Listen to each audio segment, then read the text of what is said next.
Ever since release in October of 1994, Alien vs. Predator is often hailed as one of the best, if not the best, game for Atari 64-bit platform.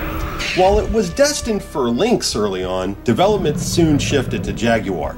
Let me tell you, players whom decided to pass on the system began to rethink their positions upon seeing this game in action. Remember, first-person shooters were all the rage then, thanks to Wolfenstein 3D and Doom. Also, previous titles featuring these horror film titans were either side-scrolling platform adventures or beat-em-ups.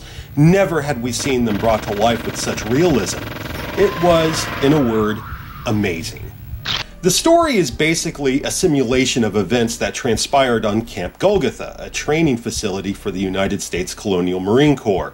A derelict spacecraft is recovered and taken to Golgotha. As luck would have it, the damn ship's infested with xenomorphs that soon overrun the station. Later, the Predators show up and dock with the facility, thus beginning their hunt. Meanwhile, poor Lieutenant Lewis finds himself in the brig and most of his fellow Marines dead. It's a good setup, and it definitely sets the mood prior to gameplay. Hell, the main title screen alone had me chomping at the bit. Alien vs. Predator has you play as all three characters, the Xenomorph, the Predator, and Lieutenant Lewis. Each have their own mission planned and attributes that make their campaigns a unique experience, giving players a great reason to revisit the game after they've beaten it with one character. As the alien, you gotta find the Queen and free her from the Predators. Conversely, the Predator's aim is to find the bitch and kill her. With Lewis, your goal is to activate the self-destruct, then escape. Sounds simple enough, right? Well, think again. Let's tackle each character one by one. First, our resident badass, Lieutenant Lewis. First-time players tend to favor the Marine since it more closely resembles your typical first-person shooter. You have a dude with a shotgun surrounded by alien hostiles and a creepy environment. Would you have guessed that this is the hardest scenario to beat? I sure as hell didn't. So you gotta activate the self-destruct. Before you can do that, you'll need a security card with level 10 clearance. As I'm sure you may have guessed, you have to work your way up and find damn near every card leading up to it. Along the way, you'll have to contend with warrior drones, facehuggers, and even predators. Blasting aliens is always fun, except warriors leave puddles of acid where they lie, which can hurt you.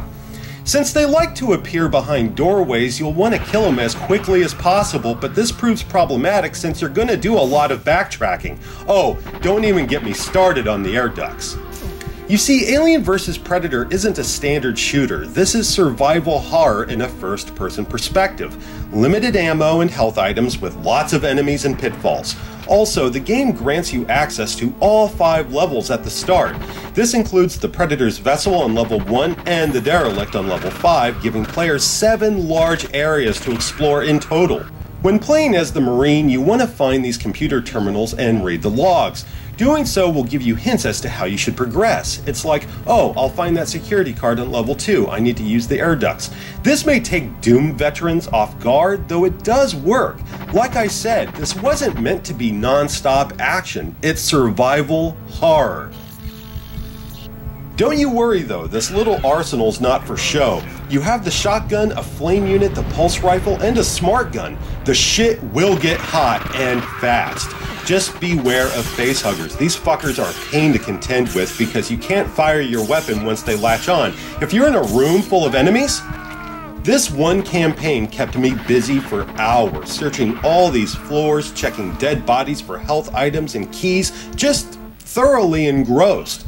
Long before I found the motion tracker, I was far more reluctant to enter these rooms, so everything took longer. Even now, I'm still timid. I've only made it as far as the Queen, where you'll find the level 10 card.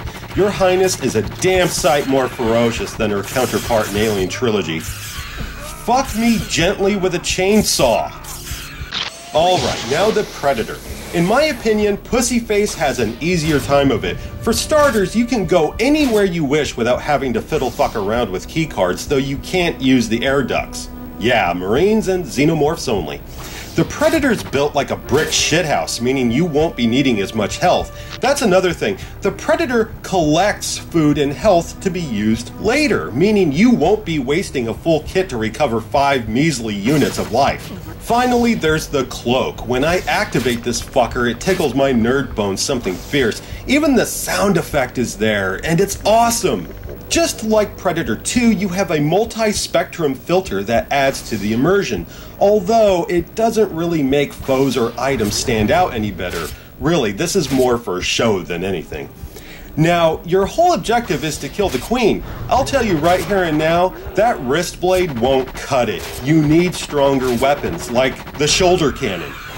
Fucking rad. How do you find those weapons? Well, guess what? You don't.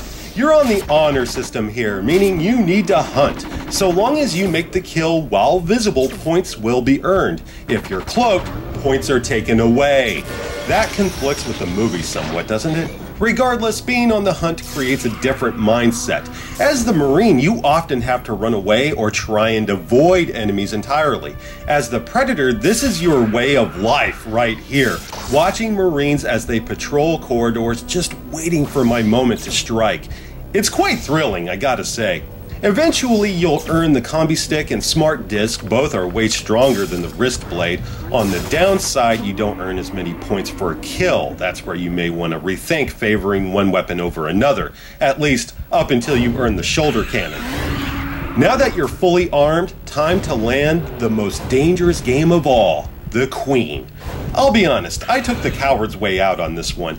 I strafed out of the entrance where she can't go, took a few pot shots, then ducked back. Still, I fucking killed her. That counts for something, right? Right? Whoopie fucking do. Last but not least, there's the drone, the one xenomorph set to rescue the Queen from those vile hunters. This is trickier since aliens can't use elevators. Instead, they must rely on air ducts. Yeah, that's how you switch floors. Figuring out which exit leads where is trial and error. On the bright side, there's no enemies in the ducts, so this is a good place to save your game or wait for eggs to hatch. Shit, I guess I should explain that. Alien vs. Predator gives you 3 save slots. Depending on the character, the font and color will change accordingly. You can save at any time by pausing the game, then pressing options. Easy peasy. Do know that restoring a game will resurrect enemies, possibly in new positions, along with the various pickups.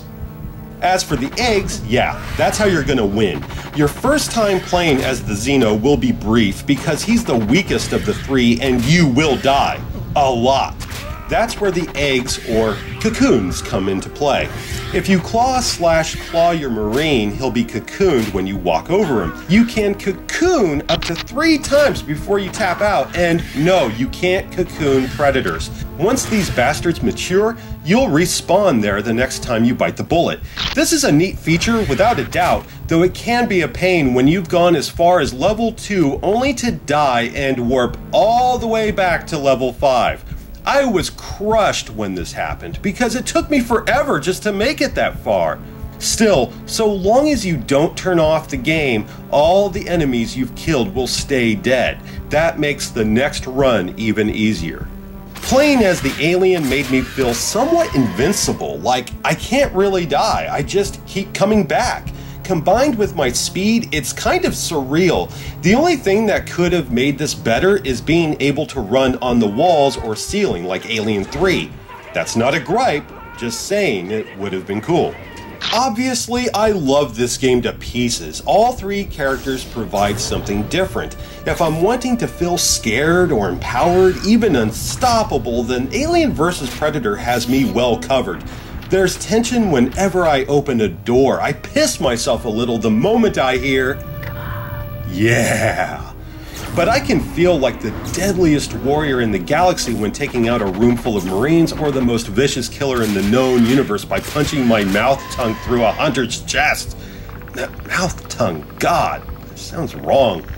You get my point though.